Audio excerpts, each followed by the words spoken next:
Hello, my name is Pamela Garza, and I want to share with you some tips on how to prevent abuse in your church.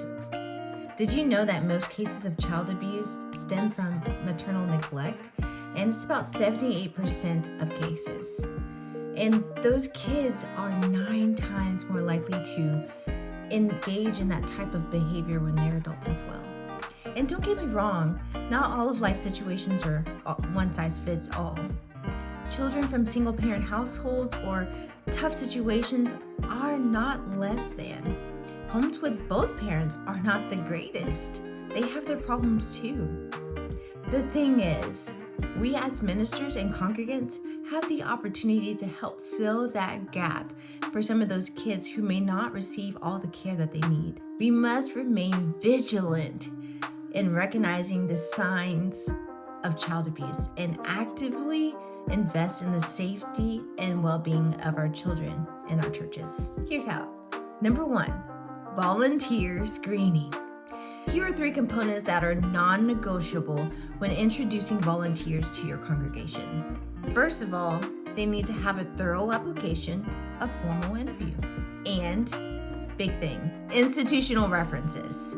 Institutional references show how well that person will be able to work in the area that they wish to serve in. You can't take a reference from an animal shelter and say that's good enough for someone who wants to work with 5 to 9-year-olds on a weekly basis. That reference is irrelevant. We have to help place people in ministries that are beneficial for themselves and our congregants. Let's be honest. If you know someone has a problem with lust, they should not be in charge of driving the bus full of teenagers to their overnight youth retreat. Let them serve in other ways. They can be a door greeter. They can help with dropping meals off to the elderly. They can help with the gardening, things that are not going to put them in the realm of their temptations. Even if it's something that they actually desire to do, we can always redirect and find a suitable place for them to serve that's beneficial for everyone. Continuing on the realm of volunteer screening, it's crucial for them to have at least a good 6-month standing within the church family. How are they in reaction with those congregants in your service? How are they with the people of the town? If you see them at the grocery store, how is their countenance? How is their character? Secondly, make it safe. Create a safe and welcoming environment for those who may come forward with some allegations. How they are treated and responded to is everything. You know, the culture of gossip is everywhere, and it literally is killing our churches.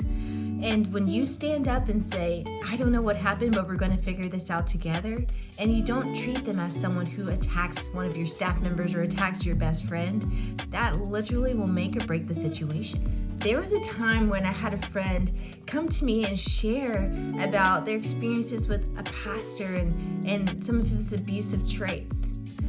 And honestly, it caught me off guard because I hadn't known or seen that person do those things.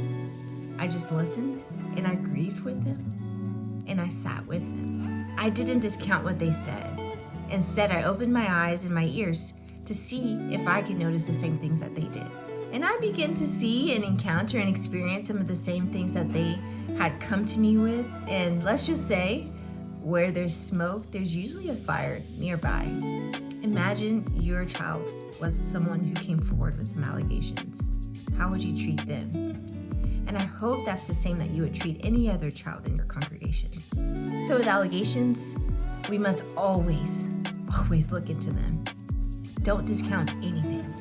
I have seen people walk away from the church and even walk away from God because of perceived unfair treatment. It's just not worth it. That brings up my next tip. Invest in surveillance cameras. It will solve so many problems. If someone brings something forward, you can say, thank you, I'm going to look into that. And then go check the cameras. They give a perspective and a truth that is undeniable.